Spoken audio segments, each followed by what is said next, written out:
मनुष्य स्वयं अपने भाग्य का निर्माता है। ये किसी ने बिल्कुल सच ही कहा है कि प्रत्येक इंसान, प्रत्येक मनुष्य अपने भाग्य का स्वयं ही निर्माता है। जैसा वह चाहता है, जैसी मेहनत करता है, जैसे वातावरण में पलता है, फलता फूलता है, उसके द्वारा वो अपने भाग्य का निर्माण करता है। ये बात किसी ने बिल्कुल सही कही है कि मनुष्य स्वयं अपने भाग्य का निर्माता है।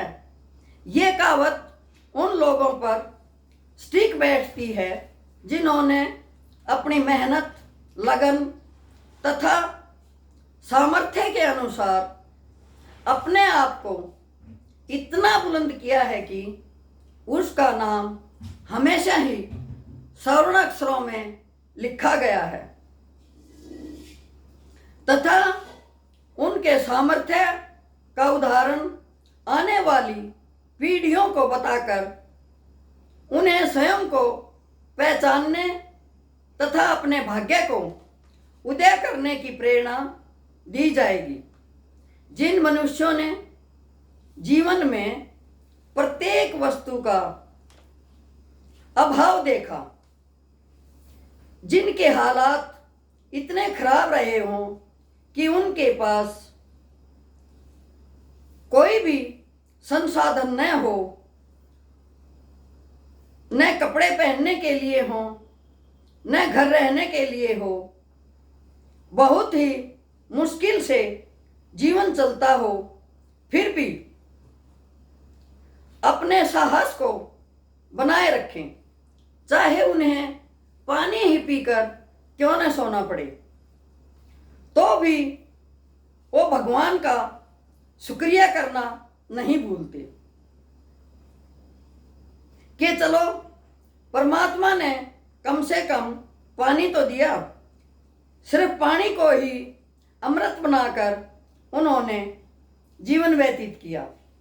हमारे देश, हमारे समाज, संस्कृति के कितने ही ऐसे निर्माता हुए हैं जिन्होंने अपना जीवन हमेशा ही दूसरों पर न्यौछावर किया।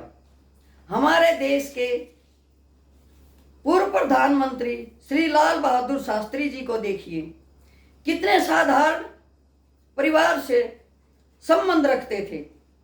उनके पास कोई धन दौलत या ऐसा कोई साधन नहीं था कि वो इतने बुलंद हो सके।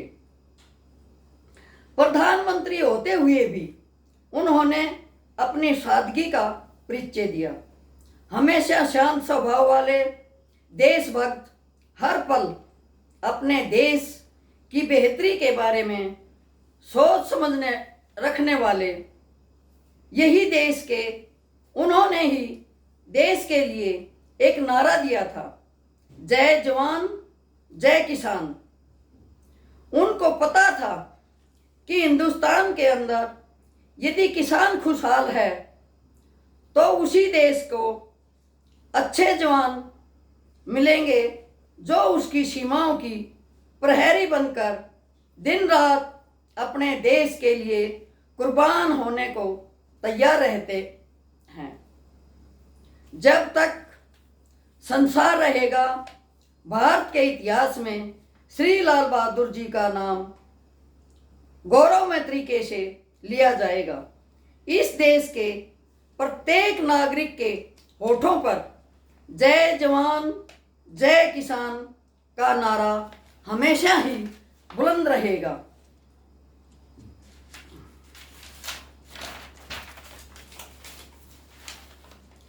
इसी तरह से हम भारत के पूर्व राष्ट्रपति एपीजे अब्दुल कलाम जी को राष्ट्र की बुलंदियों पर बैठाकर याद करते रहेंगे। उन्होंने भी अपने जीवन का धैर्य मानव मात्र की भलाई के बारे में सोचते हुए हमारे देश के प्रत्येक छात्र को राष्ट्र निर्माता बनाने की कोशिश करते रहे। वे देश के सबसे उच्च पद पर होने के बावजूद भी इतनी सादगी से जीवन व्यतीत करते थे कि जो कुछ मेरे पास है या मैंने कमाया है वह सबका है, सब मेरी आने वाली पीढ़ियों के काम आए, ताकि यही पीढ़ियां आगे चलकर और अच्छे तथा बेहतर समाज का, सुदृढ़ राष्ट्र का निर्माण कर सकें।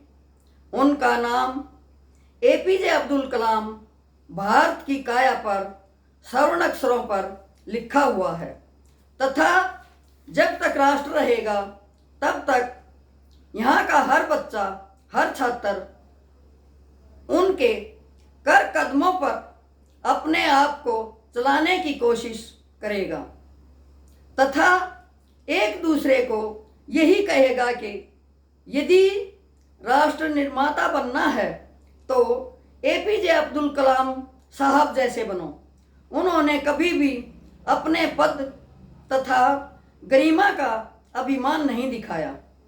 वो तो हमेशा ही कहते थे कि जो इंसान अपने काम से प्यार करता है उसे किसी के सामने झुकने की जरूरत नहीं है। वे इतना भी नहीं चाहते थे कि जब वे अपने ऑफिस में या अपने प्रतिष्ठित जगह पर जाएं, कोई इंसान अपने काम को छोड़कर उन्हें सलाम करे। उनका विचार था कि यदि प्यार से सलाम करना तो अपने काम से प्यार करो, जो अपने राष्ट्र निर्माता के लिए काम आए। वे मानते थे कि कोई भी जो तुमने राष्ट्र के लिए कार्य करता है उस राष्ट्र का चौकीदार से लेकर राष्ट्रपति तक कार्यवाहक अपने आप को ही मान सकता है। अंत समय के अंदर भी वह इंसान आने वाली पीढ़ियों का राष्ट्र निर्माण का पाठ पढ़ा रहे थे। इसी शुभ कार्य को करते हुए उन्होंने अंतिम सांस ली तथा दुनिया को अलविदा कह दिया। ऐसे राष्ट्र भगत को हम सब कोटि कोटि प्रणाम करते हैं। आशा करते हैं कि आप इसी राष्ट्र के दोबारा जन्म लेकर आना और यहीं से शुभ आरंभ करना। जय हिंद। यदि मेरे विचार किसी को पसंद आए हों तो धन्यवाद। उसको सब्सक्राइब तथा लाइक अवश्य करना।